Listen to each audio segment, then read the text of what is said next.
Hi guys, in this video I'm going to show you how to stop the autoplay function on YouTube app. You're gonna stop all the videos playing one after another in a very simple manner. Let me launch the YouTube app first.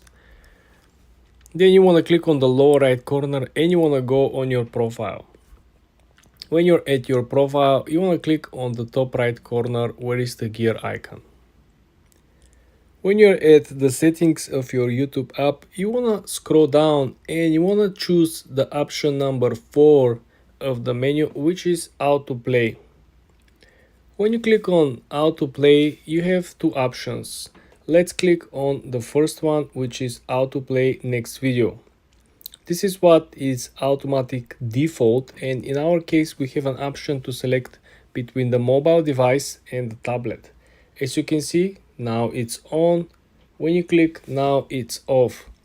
This simply means that on one device, when you set the settings, for example, we're doing it on the iPhone, if I log in within the same account with tablet or laptop, my setting will be saved and my setting will be the same set as default on every device that is currently logged into this account.